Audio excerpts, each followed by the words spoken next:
वात्सल्यादि गुणोज्ज्वलां भगवती वन्दे जगन्मातरम्।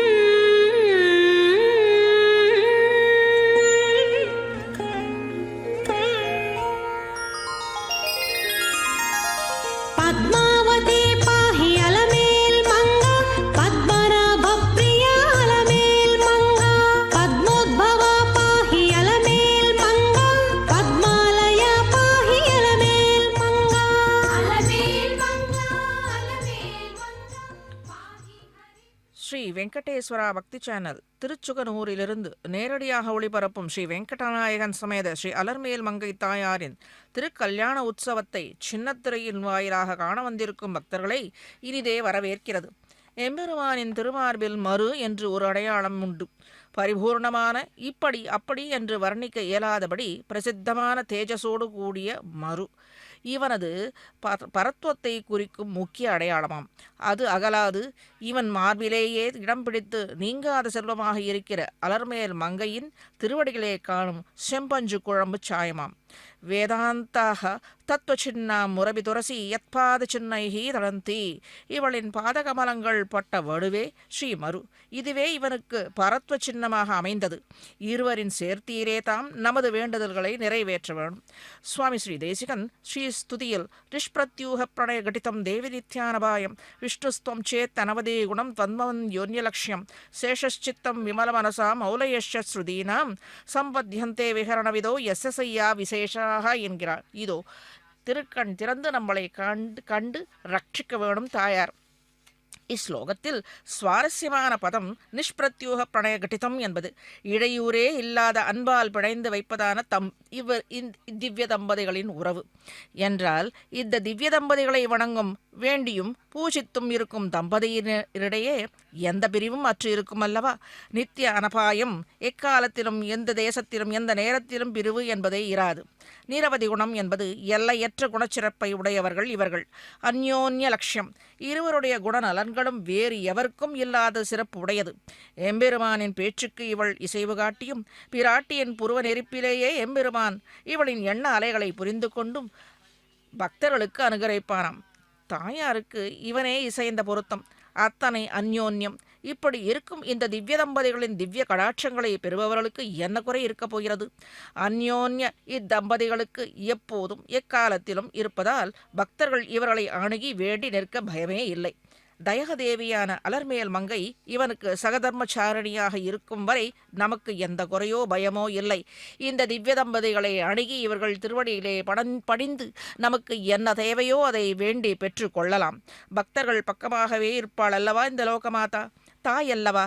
பாலுக்கு கத்தும் கன்று குட்டிகளை கண்டக்கால் தாய் பசு கயிற்றையும் மறுத்து கொண்டு ஓடி வருமாம்.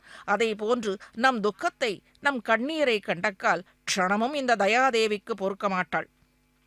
மிருது ஹிருதயே தயே மிருதி மகிதே மகிதே திருதவிபுதே புதேஷு விதாத் மதுரே மதுரே விஷகிரி சார்வபௌம தயிதே மயிதே மகதீம் பௌக்கனிதே நிதேஹி பவமூலஹராம் லஹரீம் என்கிறார் சுவாமி தேசிகன் தயாசதகத்திலே.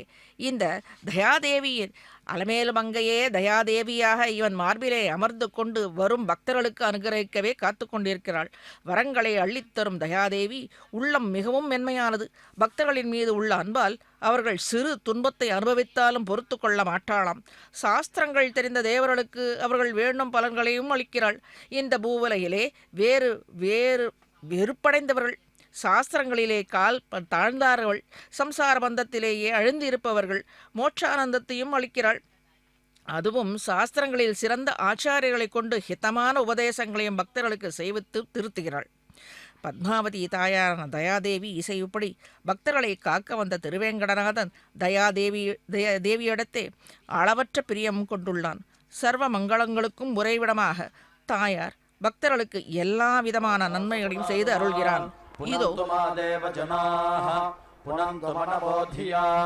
புனந்து விஸ்வ ஆயவஹ ஜாதவேதः பவித்ரவத் பவித்ரேண புனாஹிமா சுக்ரேண தேவதேத்யத் அக்னே க்ரத்வா க்ரதோ கும்ரணோ யத்தே பவித்ரமர்ச்சிஷி அக்னே விததமந்தரா பிரம்மதேன புனேமஹே उभाभ्याम् देवसवितः पवित्रेण सवेन च इदम् ब्रह्म पुणीमहे वैश्वदेवे पुनते देव्यागात् यस्यै बह्वे स्तनुवो वेदपृष्ठाः तया मदन्तः सधमाद्येषु मयज्ञस्यामपतयोरयेण वैश्वानरो रश्मिभिर्मा पुनातो वातः प्राणेन शिरोमयो भूः द्यावा पृथिवी पयसा पयोभिः ऋतावने यज्ञये मा पुणीताम् बृहद्भिः सवितस्त्रिभिः परिशिष्टैर्देवमन्मभिः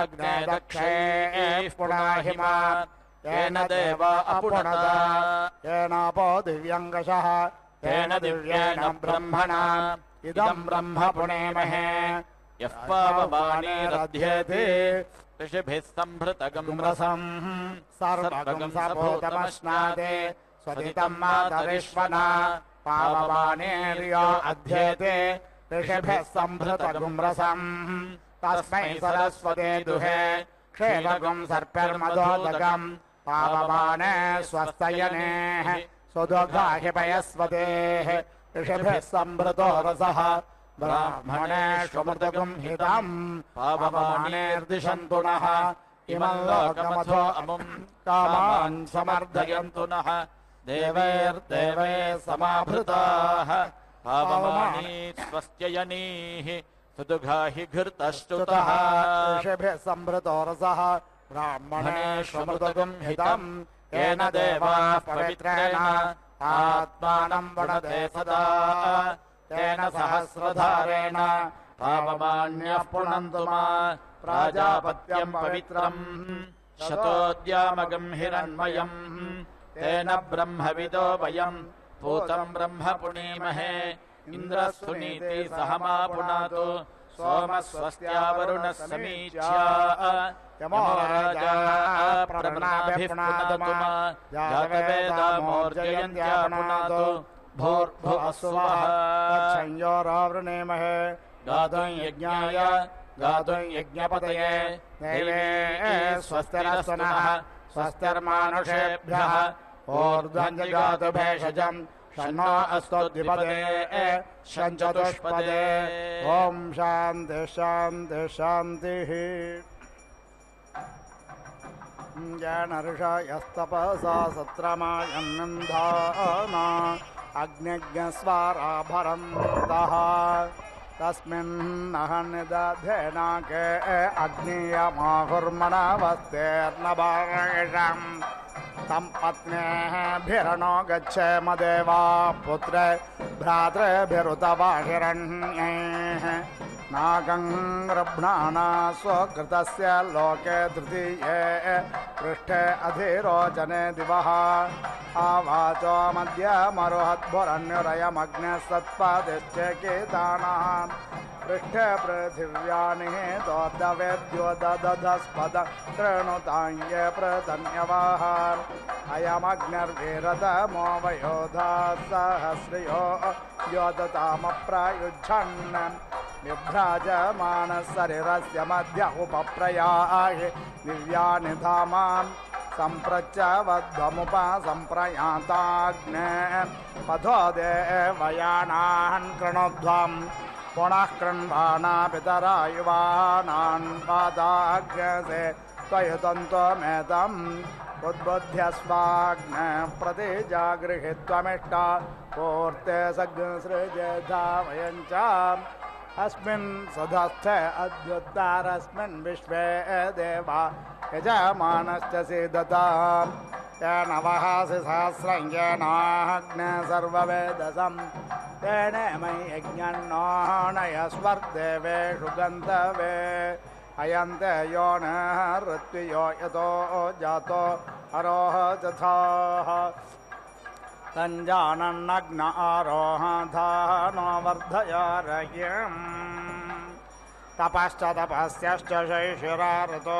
अग्नेरन्तश्लेषोऽसि कल्पेताम् यावा पृथिवे कल्पन्तामाप ओषधय कल्पन्तामग्नयः पृथङ् मम ज्येष्ठ्याय सौरतोः ये अग्नयः समानसोऽन्तराद्या वा पृथिवे इमे शैशिरा ऋतो अभिकल्पमाना इन्द्रमिव देव अभिसंवेशन्तया देवतायाङ्गिरस्वध्रुवे से ददम् परमेष्ठे त्वा आसादयतु दिवस्पृष्ठे ज्योतिष्मतीम् विश्वस्मै प्राणाय अपानाय व्यानाय विश्वं ज्योतिर्यच्छा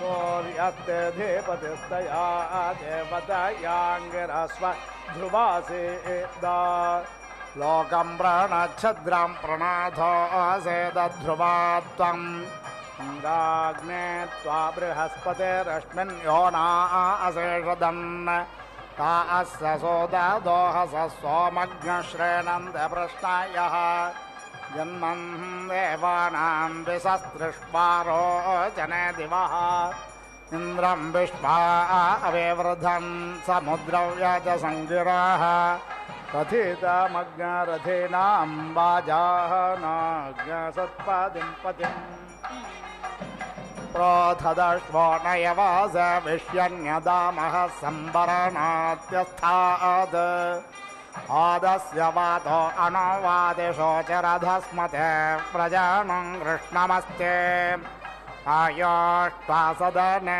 सादयाम्यवतश्छायाया अग्न समुद्रस्य हृदये रश्मिवतीं भास्वदे मायां भास्या पृथिवे मोर्वन्तरिक्षं परमेष्ठे त्वा सादयतु दिवस्पृष्ठे यचस्वतीं प्रथस्वतीं दिवं यच्छ दिवं दृग्ः दिवं माहिग्सीः विश्वस्मै प्राणाय पानाय व्यानाय दानाय प्रतिष्ठाय चरित्राय सूर्यस्त्वाभिपातु मह्या स्वस्त्या छर्दिषा सन्तामेनतया देवतायाङ्गिरस्वध्रुवे से दतम् सहस्रस्य प्रमासे सहस्रस्य प्रतिमासे सहस्रस्योन्मासे सहस्रासि सहस्राय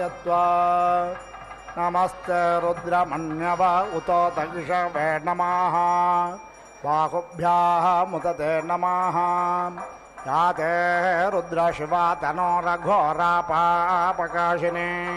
तया नस्तम्भाषन्त मया गिरेशन्ताभिचाकसे यामिषं गिरिसन्दहस्ते बिभर्ष्यस्तवे शिवाङ्गिरत्रतां कुरुमाहिग्से पुरुषं जगत् शिवेन वचसा त्वा गिरिशाच्छा वदामसि यथा न सर्वमिज्जगदयक्ष्मज्ञ सुमना असत् अध्यवोचदधिवक्ता प्रथमो देव्योऽभिषक् अहेज्ञश्च सर्वान् जम्भयन् सर्वाश्च यातु धान्यो धरा च परासुवान् असौ व्यस्ताम्रो अरुण उत बभ्रस्व मङ्गलाः ये चेनज्ञा रुद्रा अभितो दिक्षुश्रुता सहस्रशोभेषाग्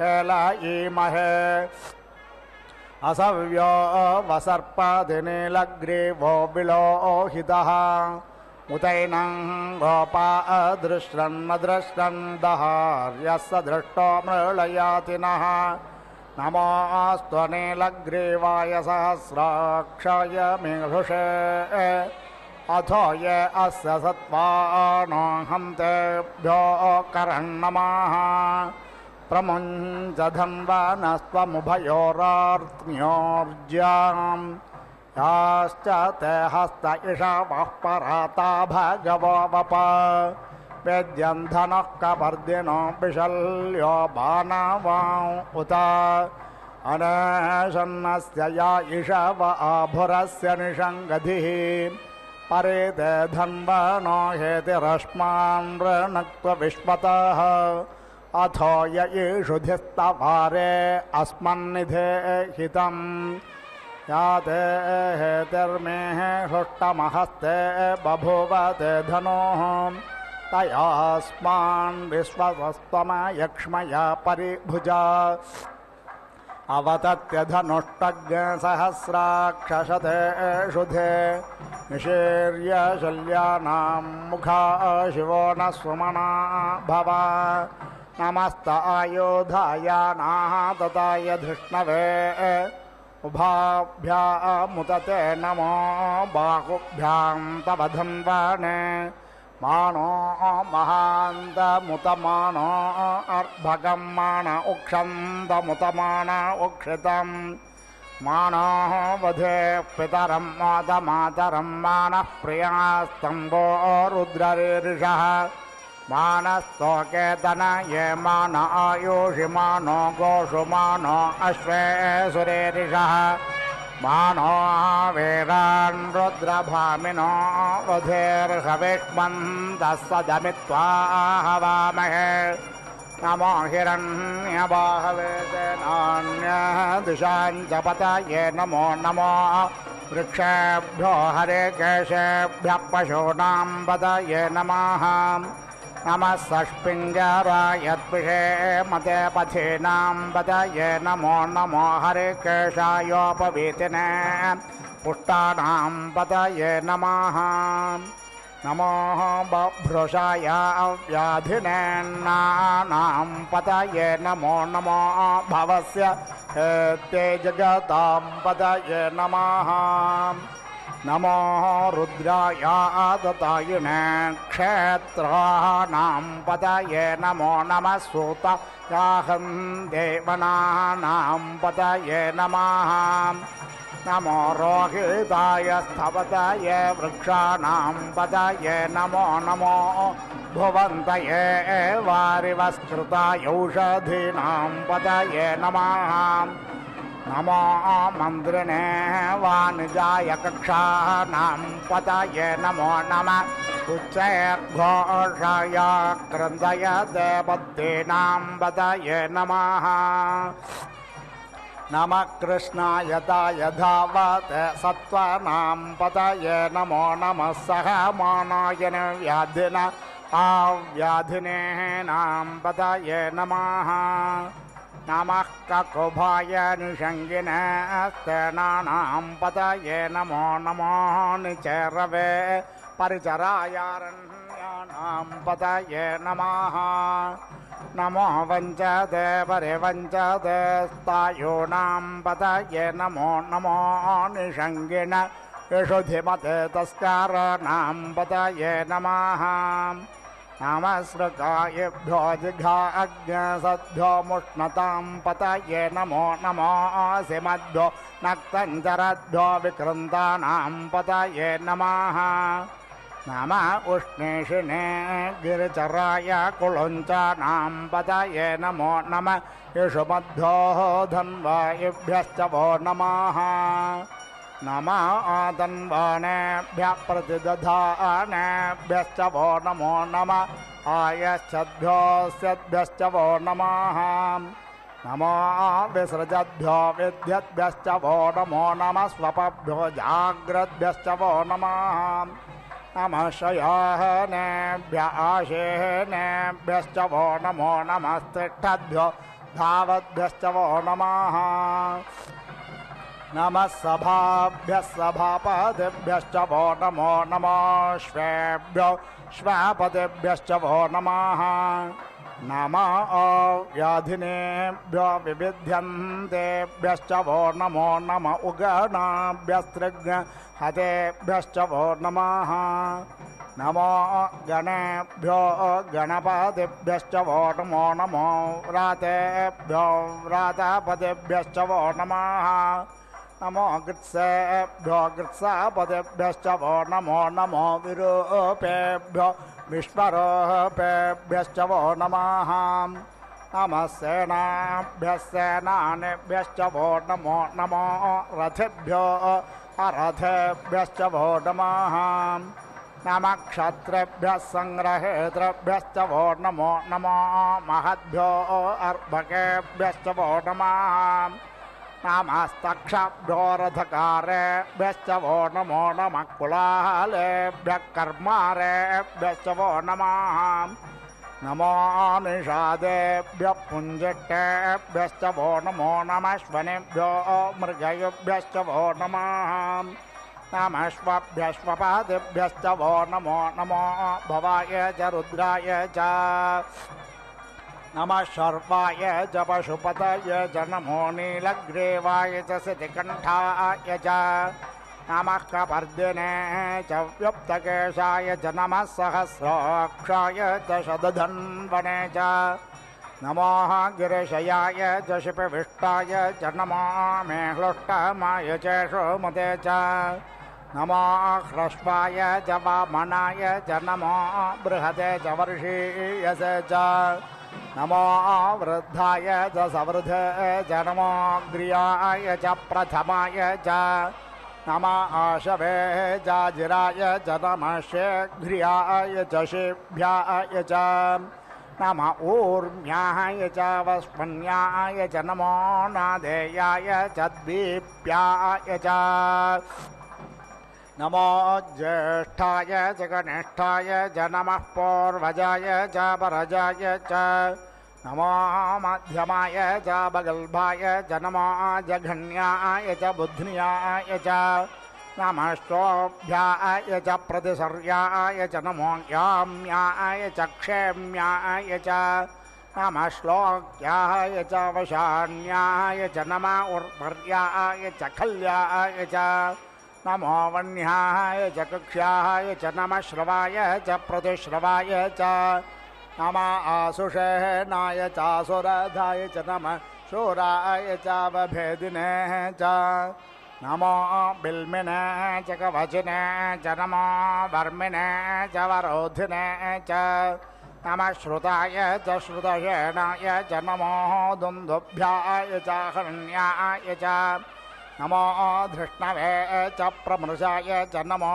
निषङ्गिने च शुद्धिमते च नमस्ते क्ष्णेषवे च युधिने च नमः स्वायुधाय च सुधन्वने च नमः श्रुत्याय च पथ्याय च नमः काट्याय च नीप्याय च नमः कुल्याय च सरस्याय च नमो नादेयाय च वैशन्ताय च नमः कोप्याय च भट्याय च नमः एध्याय च तप्याय च नमो मेघ्याय च विद्युत्याय च नमो वर्ष्याय च वर्ष्याय च नमो वात्याय च रेष्म्याय च नमो वास्तव्याय च वास्तवाय च नमः सोमाय च रुद्राय च नमः ताम्राय च अरुणाय च नमः शङ्गवे च पशुपतये च नमः उग्राय च भीमाय च नमः अग्रवधाय च दूरवधाय च नमो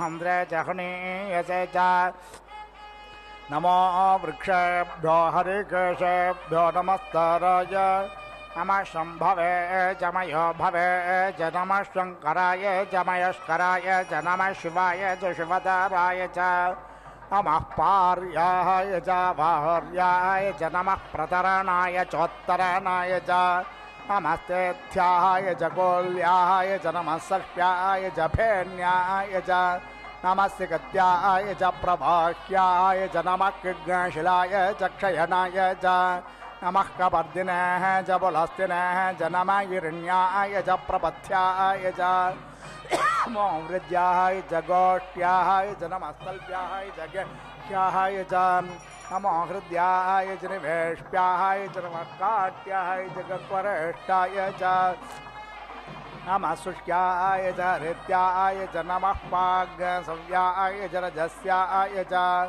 नमो लोप्याय च लप्याय च नमो ऊर्व्याय च सूर्व्याय च नमः पर्णाय च पर्णशदाय च नमः उद्वरमानाय च भिघ्नते च नमः आखिदते च प्रखिदते च नमः इषकृद्भ्यो धनुष्कृद्भ्यश्च वो नमः नमो वक्किरिकेभ्यो देवानाग्नहृदयेभ्यो नमो विचन्वत्केभ्यो नमो विक्षिणत्केभ्यो नमः अनिर्हतेभ्यः புண்ணியாக வச்சனம், மேலே விஸ்வக்சேனர் ஆவாகனம் பூஜை முடித்து திவ்ய தம்பதிகளுக்கு கங்கணமும் கட்டியாயிற்று. மேலே திருக்கல்யாண உற்சவத்திலே தலம்ராலு என்று அட்சதை சமர்ப்பிப்பது தொடங்குகிறது. அர்ச்சக சுவாமிகள் இந்த கிரமங்களை தொடங்க இருக்கும் முன்பு சற்றே தாயாரின் மகிமைகளை தெரிந்து கொள்வோம். சர்வ மங்களங்களுக்கும் உறைவிடமான தாயார் பக்தர்களுக்கு எல்லா விதமான நன்மைகளை செய்து அருள்கிறாள்.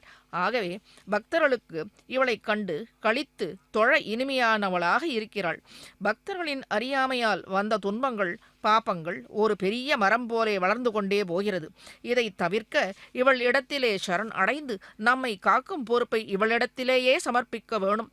இதனால் என்ன நன்மை? தாயாரின், அதாவது இந்த தயாதேவியின் தயையே என்னும் மிகப்பெரிய அலை நம்மை வாட்டும் துன்பம் பாபம் என்னும் பெரிய மரத்தை வேரோடு சாய்த்து விடுகிறது. திருவேங்கடமலை எத்துணை பெரியதோ அத்துணை பெரியது இந்த திவ்ய தம்பதிகளின் கருணை உள்ளம் எனும் தயை. நம் குற்றங்களை உணர்ந்து இந்த திவ்ய தம்பதிகளை சரணடைந்தாலே போதுமானது. வேறு எந்த உபாயத்தையும் நாம் கைக்கொள்ள வேண்டாம். நம் குற்றங்களை திவ்ய தம்பதிகளின் திருவடிகளில் எவ்வாறு சமர்ப்பிப்பது? அவர்கள் இதை செவிமடுப்பார்களா என்றால் நமக்கு தீர்வு உண்டா என்றால் இதற்கும் சுவாமி தேசிகன் உள்ளங்கை நெல்லிக்கனி போல விளக்கமாக உபதேசித்துள்ளார். அகமஸ்மி அபராத சக்கரவர்த்தி கருணே துவம் ச குணேஷு சார்வபௌமி விதுஷி ஸ்திதி மீதுஷீம் ஸ்வயம் மாம் விஷசைலேஸ்வர பாதசத்குருத்வம். குற்றங்களுக்கு இருப்பிடமானவர்கள் நம் போன்றவர்கள் என்றால் பத்மாவதி தாயார் என்னும் தயாதேவி கல்யாண குணங்களின் இருப்பிடமாகவும் மேலே திருவேங்கடமுடையானிடத்தே காணும் அதிசயத்தக்க கல்யாண குணங்களுக்கு இவளே சக்கரவர்த்தியாகவும் இருக்கிறாள். அபராத குணங்களுக்கு இருப்பிடமாம் நாம், கல்யாண குணங்களுக்கு இருப்பிடமான திவ்ய தம்பதிகள். குணங்களில் தான் வேறுபாடே ஒழிய குணங்களின் அளவு நமக்கும் தயாதேவிக்கும் சமமாக உள்ளது. ஆக தாயாரிடத்தே வேண்டி பெற வேண்டியது சக்கரவர்த்தினியான தாயார் நம் மீது உள்ள துர்கணங்களை சிறைப்படுத்தி நம்மை விடுவிப்பதுதான். துர்கணங்களுக்கு எதிர்த்தட்டாக நம்மை மாற்றி திருவேங்கடமுடையானின் திவ்ய கமல பாதங்களிலே சேர்த்தருள பிரார்த்திக்க வேண்டும். இந்த திவ்ய தம்பதிகளை அடியார்களின் விரோதிகளை ஒழிப்பவர்கள், எல்லா நன்மைகளுக்கும் வழி துணையாக நிற்பவர்கள், இவர்களை சரண் அடைதலால் பலனை கொடுப்பவர்கள், உயர்ந்தவர்கள் தாழ்ந்தவர்கள் என்ற பேதமற்று கலந்து உறவாடுபவர்கள், வரத்தை அருள்பவர்கள். எனவே மேம்பட்டவர்களாக திருமலையில் அலர்மேல் மங்கை உரையுமார்பனாக திருவேங்கடமுடையானாக நின்று நம்மை ரட்சிப்பவர்கள். திருவேங்கடமுடையானின் தயாதேவி உலகம் முழுதுக்கும் அருள் புரிகின்ற தாயாய் இருப்பவள். எல்லா உயிரினங்களும் இவளுடைய குழந்தைகள். உலகில் ஒரு தாய் தன் குழந்தை கேட்கும் விரும்பும் பொருளை கொடுப்பாள். அதை தன்னிடமே வைத்து கொண்டும் இருப்பாள். அலர்மேலை மங்கை என்னும் தயை கருணை மிக்க தாய் அம்மா. பக்தர்களின் விருப்பத்திற்கு இணங்க அனுகிரகம் செய்பவள். அடியார்களுக்கு அமுதம் போன்று இனியவள். பக்தர்களுக்கு என்றும் இன்பொருள் புரிபவள். தாயாருக்கு எம்பெருமானுக்கு இவனே இசைந்த பொருத்தம். அத்துணை அந்யோன்யம். இப்படி அந்யோன்யமாக இருப்பவர்களுக்கு இதோ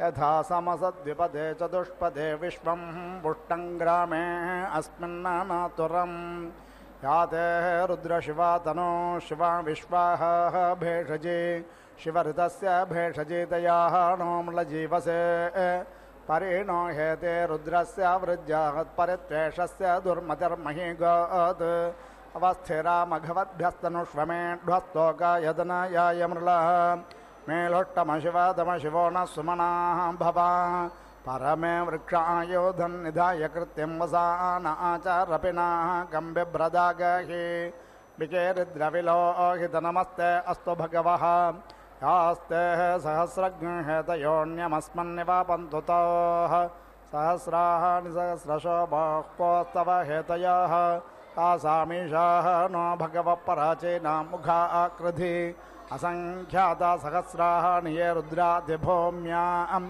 येषाः सहस्रयोजने वधन्वाहानि धन्मसि अस्मिन्माहत्याहर्नावेऽन्तरिक्षे भवा अधि येषाः सहस्रयोजने वधन्वाहानि धन्मसि नीलग्रीवाश्यति कण्ठादिवज्ञ रुद्रा उपश्रुताः येषाज्ञ सहस्रयोजने वधन्वाहानि धन्मसि नीलग्रीवाश्यतिकण्ठाः सर्वा अधक्षमाचराः येषाज्ञ सहस्रयोजने वधन्वाहानि धन्मसि ये वृक्षेषु षष्पिञ्जरा नीलग्रीवा विलोहिताः तेषाज्ञसहस्रयोजने वधन्वाहानि धन्मसि ये भूतानामधिपतयो विशिखाशक्कपर्दिनाः तेषाज्ञसहस्रयोजने वधन्वाहानि धन्मसि ये पथां पाधिरक्षिणा ऐलभृदा आयुर्युधाः तेषाज्ञसहस्रयोजने वधन्वाहानि धन्मसि ये तीर्थानि प्रचरन्ति सृगाहस्तानि शङ्गिनाः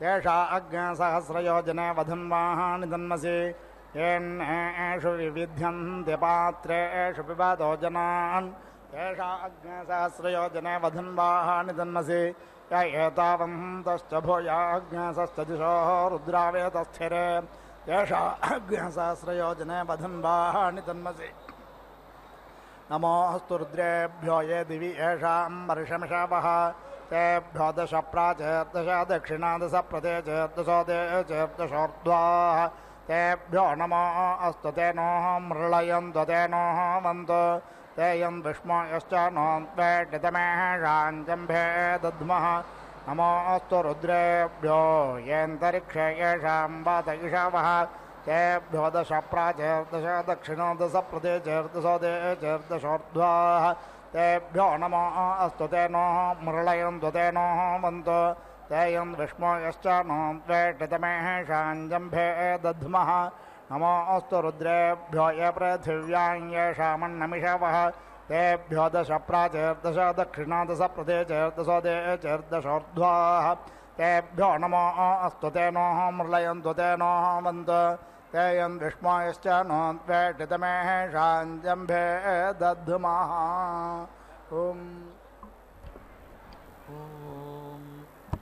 विषङ्गाः त्रयः वासन्ताः सारङ्गाः त्रयः ग्रैष्माः पृशन्तः त्रयः वार्षिकाः पृश्न्ययः त्रयः शारदाः पृश्निसक्था इति पृश्निसक्थाः त्रयः हैमन्तिकाः अवलिप्ता इत्यवलिप्ताः त्रयः शैशिराः संवत्सरायेति संवत्सराय निवक्षस इति निवक्षसः यः वै अयथा देवतमित्ययथा देवतम् अग्निम्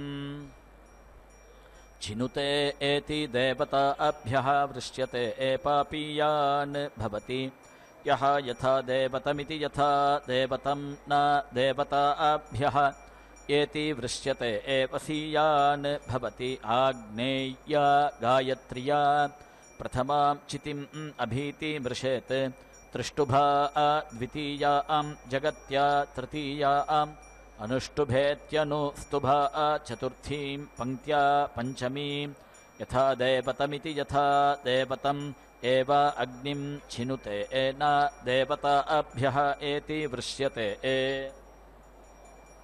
वसीयान् भवति इडायै वै एषा विभक्तिरिति विभक्तिः पशवः इडा पशुभिरिति पशुभिः एनं छिनुते यः वै प्रजापतय इति प्रजापतये प्रतिप्रोच्येति प्रतिप्रोच्य अग्निं छिनोति न आर्तिम् एति ऋच्छति अश्वौ अभितः तिष्ठेत कृष्णः उत्तरत इत्युत्तरतः श्वेतः दक्षिणः तौ आलभ्येत्य आलभ्य इष्टकाः उपेति दध्यात् एतत् वै प्रजापतेरिति प्रजापतेः रूपं प्राजापत्य इति प्राजापत्यः अश्वः साक्षादिति साक्षात् एव प्रजापतय इति प्रजापतये प्रतिप्रोच्येति प्रतिप्रोच्य अग्निं छिनोति न आर्तिम् एति ऋच्छति एतत् वै अह्नः रूपं यत्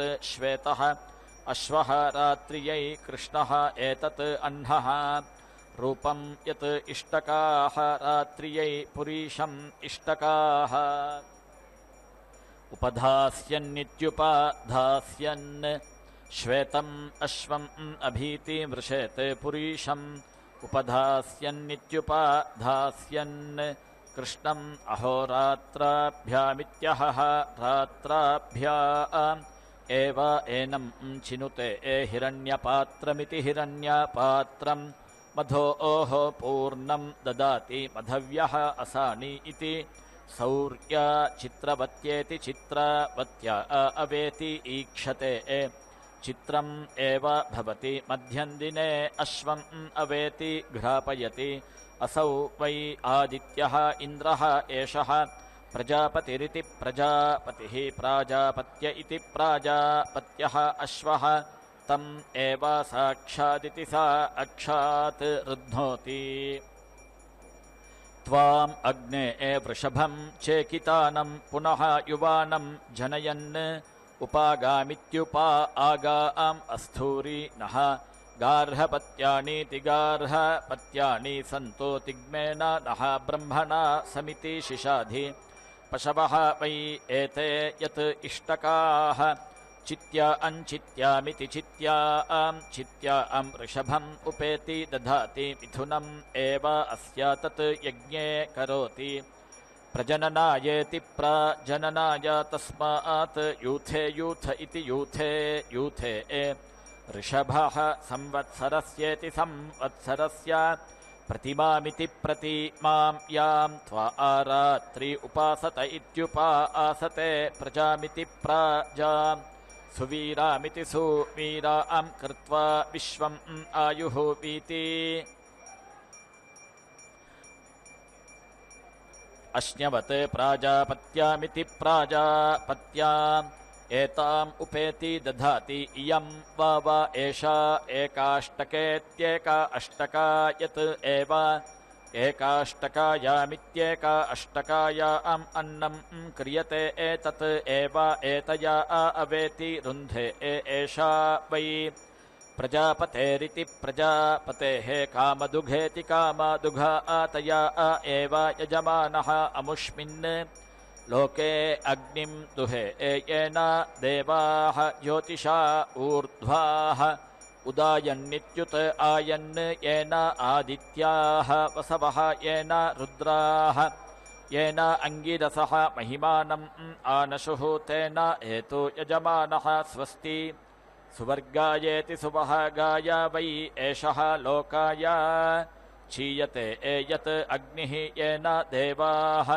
ज्योतिषा ऊर्ध्वाः उदायन्नित्युत आयन् इति उक्ष्यम् समिति इन्धे इष्टकाः एव एताः उपेति धत्ते वानस्पत्याः सुवर्गस्येति सुवहागस्य लोकस्य समष्ट्या इति समष्ट्यै शतायुधायेति शता आयुधाय शतवीर्यायेति शतवीर्याय शतोतय इति शता ऊतये अभिमातिशाह इत्यभिमाति साहे शतं यः नः शरदः अजीतान् इन्द्रः नेशत् अतीति दुरितानीति दुः इतानि विश्वा ये चत्वारः पथयः देवयाना इति देवयाना आह अन्तरा द्यावा पृथिवी इति द्यावा पृथिवी वियन्तीति वियन्ति तेषां यः अज्यानिम् अजीतिम् आवहादित्या आवहात् तस्मै नः देवाः परीति दत्ता इह सर्वे ग्रीष्मः हेमन्तः उत नः वसन्तः शरत् वर्षाः सुवितं नः अस्तु तेषां ऋतूनां शतशारदानामिति शतशारदानां निवात इति निवाते एषाम् अभये स्यामा इदुवत्सरायेतीदुवत्सराय परिवत्सरायेति परिवत्सराय संवत्सरायेति संवत्सराय कृणुता बृहत् नमः तेषां वयं सुमताविति सुमतौ यज्ञियाना ज्योक् अजीताः अहताः स्याम भद्रात् नः श्रेयः समिति अनैष्टा देवाः त्वया अवसेना समिति अशीमहि त्वा सह नः मयो भूरिति मयः भूः पितो इति एति विषस्वाशं तोकाय तनुवे स्योनः अज्ञानी தாயாரின் பெருமையை நோக்கும் பொழுது தாமரை மாலைகளை அணிந்தவளான இத்திருமகள் வத்சலையானவள், அடியார்களை போற்றிப்பவளும் கூட. ஊன்றுகோலாக இருப்பவள் இவளே. பொன்மயமான திருமேனியை உடையவளுமான ஸ்ரீதேவியை நம்மிடம் தங்கும்படி செய்ய வேண்டும் என்று அந்த ஸ்ரீனிவாசனிடத்திலேயே பிரார்த்திக்க வேணும். இதை வேதமே நமக்கு போதிக்கின்றது. வேதத்தை முன்னிட்டு கொண்டு பேயாழ்வார் தான் இயற்றி அருளிய 3ஆம் திருவந்தாதி முதலிலேயே இப்பாசுரத்தை இவளின் பெருமையை விளக்கும்படியாக சாதித்துள்ளார். திருக்கண்டேன் பொன்மேனி கண்டேன், திகழும் மறுக்கன் அணிநிறமும் கண்டேன், செருக்கிளரும் பொன்னாழி கண்டேன், புரிசங்கம் கண்டேன், என்னாழி வண்ணன் பால் இன்னு என்கிறார். இந்த கடல் நிற நீலமேனி வண்ணன் எனக்கு சேவை சாதித்தான். எவ்வாறு எனில், இவனுடைய திருமார்பிலே பொன்னிற திருமேனியோடு இருக்கும் தாயாரையும் கண்டேன். அவள் சேர்த்தியாலே இவனும் பொன்னிறமாகத் தோன்றினான். இவர்கள் இருவருக்கும் என்ன ஆபத்து வருமோ என்று காக்கும் நிலையிலே இருக்கும் பொன்னிறமயமான திருச்சக்கரத்தையும் சேவித்தேன். மற்றொன்று கரத்திலே கூரர் சங்கம். பெருமாள் மலையப்பனை இந்த கோலத்தில் காண என்ன பேரு கிடைக்க வேணும் என்கிறார் பேயாழ்வார். இந்த பூவுலகிலே வாழ நமக்கு வேண்டிய அனைத்து செல்வங்களும், அதாவது பொன், பசுக்கள், குதிரைகள் என்று பல மங்களங்களை அளிப்பவள் இவளே. உன்னை விட்டு பிரியாத பிராட்டியை எனக்கு அளிப்பீராக என்று எம்பெருமானிடத்திலேயே வேண்ட வேண்டும். சுவாமி தேசிகன் ஸ்ரீஸ்துதி என்னும் ஸ்லோக தொகுப்பில் மானாதீத பிரதித விபவாம் மங்களம் மங்களானாம் வக்ஷப்பீட்டீம் மதுவிஜயினோ பூஷயந்தீம் ஸ்வகாந்தியா பிரத்யக்ஷானு ஸ்ரவிகமகிம பிரார்த்தினீனாம் பிரஜானாம் ஸ்ரேயோ மூர்த்திம் ஸ்ரீயம சரணஹத்வாம் சரண்யாம் பிரபத்தியே என்று தாயாரை போற்றியுள்ளார். மான அதீத எனில் எல்லையில்லாத பெருமையுடைய தாயே, வேதங்களே உனது பெருமையை சொல்லி முடிக்க இயலாது போகிறது. உலகத்திலே மங்களப் பொருள்கள் பல இருக்கின்றது. அதற்கு மங்களத்தன்மையை நீயே அளிக்கின்றாய். உன் இருப்பிடமாக ஸ்ரீனிவாசனின் மார்பையே தேர்ந்தெடுத்தாய். அழகுற அங்கேயே நித்தியவாசம் இன்றளவும் செய்கின்றாய். பக்தர்களில் பலர் பசு, புத்திரர்கள், செல்வம், திருமணம் என்று பலவற்றை வேண்டி நிற்கின்றனர். பலர் மேம்பட்ட மோட்சத்தையும் முன்னிடத்தே வேண்டுகின்றனர். அவர்கள் விரும்பிய பலன்களை அவர்கள் விரும்பியவாறே நீ அளிப்பதால் ஜனங்களுக்கு தேவையானவற்றை அளிக்கும் ஸ்ரேயசே தாயாராக வடிவு கொண்டது போல இருக்கின்றாய். அடியார்களை கைவிடாது அபயமளிக்கும் தாயாக இருப்பவள் நீயே. இத்தகைய பெருமையுடைய நீ உன்னை ஸ்ரீ என்று வேதம் கொண்டாடுகிறது. இத்தனை பெருமையுடைய உன்னை வேறு புகழற்ற அடியேன் சரணமாக அடைகிறேன் என்று பிரார்த்திக்க வேண்டும். இதோ இந்த திவ்ய தம்பதிகளுக்கு திருக்கல்யாண உற்சவத்தில் திருமங்கல்ய தாரணம் செய்யவிருக்க இருக்கிறது. வத்சலையான லோகமாதாவாக இருக்கும் இவளின் திவ்ய மங்கள திருஷ்டியே நம்மை காக்கும். சங்கல்பமானம் பிரகல்பமானமுபகல்பமானமுபக்ளுப்தம் க்ளுப்தம் ஸ்ரேயோ வசீய ஆயத் சம்பூதம் பூதம் சித்ரः கேதுः பிரபாநாபான் சம்பான் ज्योतिष्मागिस्तेजस्वानातपज्ञस्तपन्नभितपन् रोचनो रोचमानः शोभनः शोभमानः कल्याणः.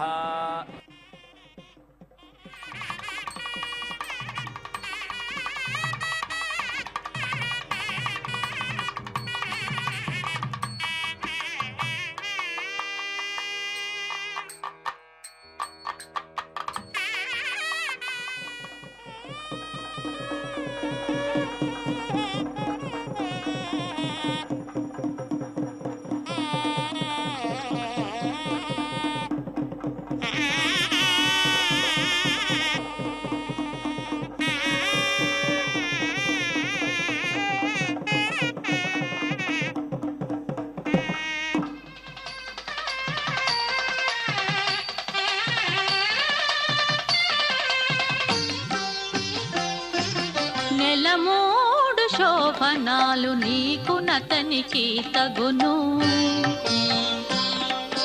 నెలమూడు శోభనాలు నీకు నతనికి తగును.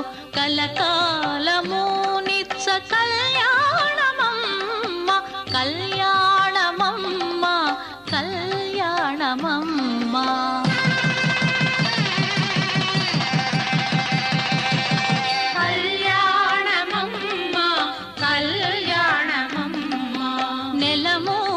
శోభనాలు నీకు నతనికి తగును.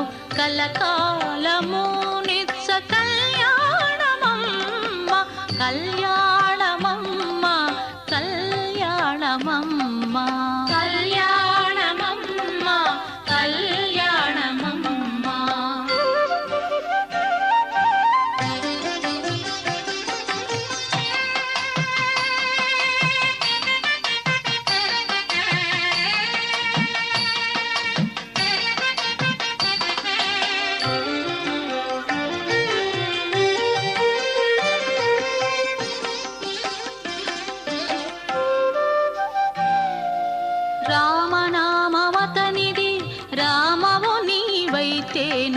రామన వర్ణమతడు చామవు నీవు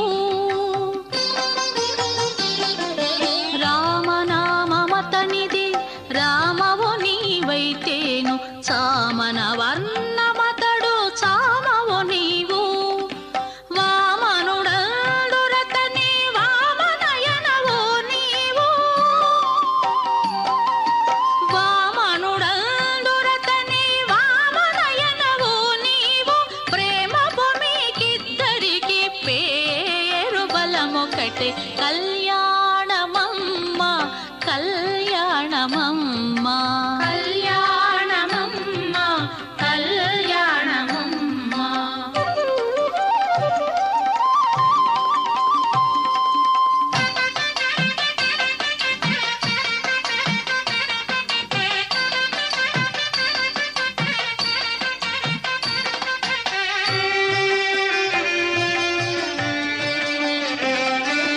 హరి పేరాతనికి హరిణే క్షణవు నీవు కరిగా చెదాను నీవు కరియానవు హరి పేరాతనికి హరిణే క్షణవు నీవు కరిగా చెదాను నీవు కరియానవు సరి జలధీశాయి జలధి కన్యవు నీవు సరి జలధీశాయి జలధి కన్యవు నీవు బెరసి మీ ఇద్దరికి పేరు బలమొకటే కళ్యాణమమ్మ కళ్యాణమమ్మ కళ్యాణమమ్మ కళ్యాణమమ్మ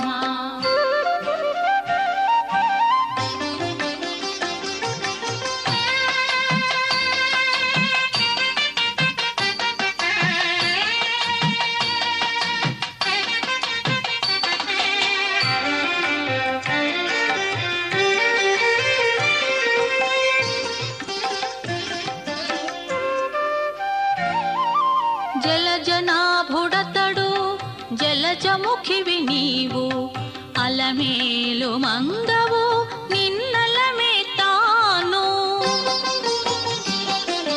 జలజనాభుడతడు జలజముఖివి నీవు అలమేలు మంగవు నిన్నలమే తాను ఇలలో శ్రీ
ब्रह्मवादिन इति ब्रह्मवादिनः वदन्ति यत् न देवतायै जुह्वति अथ किं देवत्येति किं देवत्या वसोः धारा इति अग्निः वसुः तस्य एषा धारा विष्णुः वसुः तस्य एषा धारा आज्ञा वैष्णव्येत्य आज्ञा वैष्णव्या ऋचा वसोः धारा जुहोति भागधेयेनेति भागाधेयेन एव एनौ समिति अर्धयति अथो इति एताम् एव आहुतिमित्याहुतिम् आयतनवतीमित्यायतनवतीं करोति यत्काम इति यत् कामः एनाम् जुहोति तत् एव अवेति रुन्धे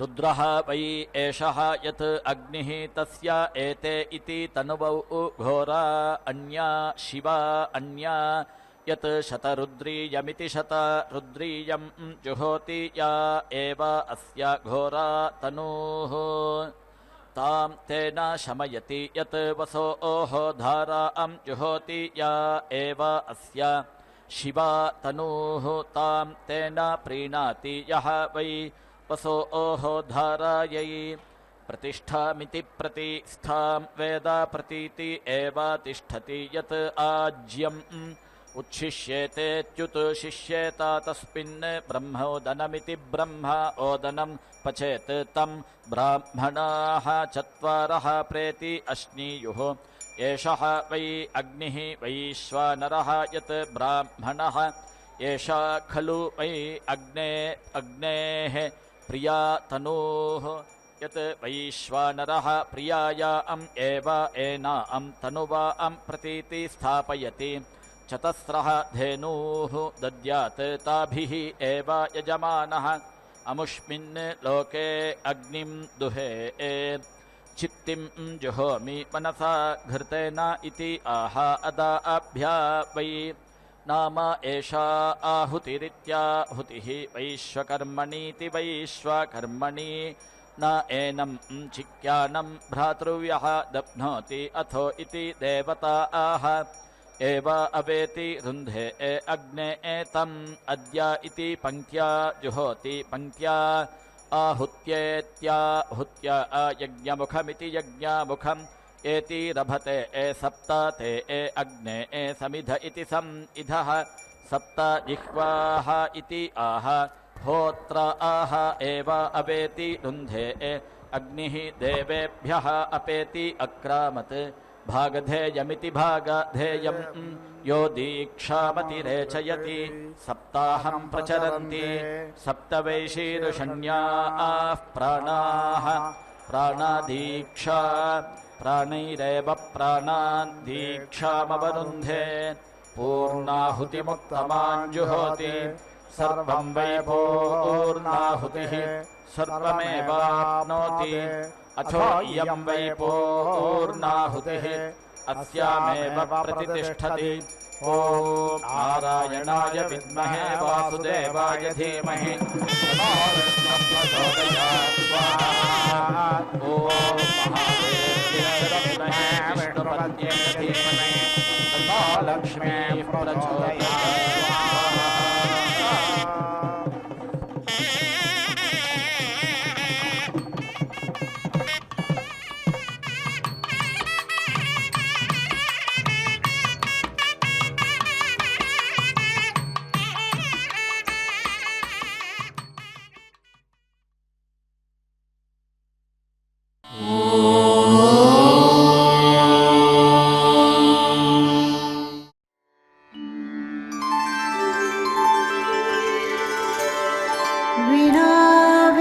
विनाव्यङ्कटेशं ननाथो ननाथः सदा व्यङ्कटेशं स्मरामि स्मरामि हरे व्यङ्कटेश प्रसीद प्रसीद प्रियं वेङ्कटेश प्रयच्छ प्रयच्छ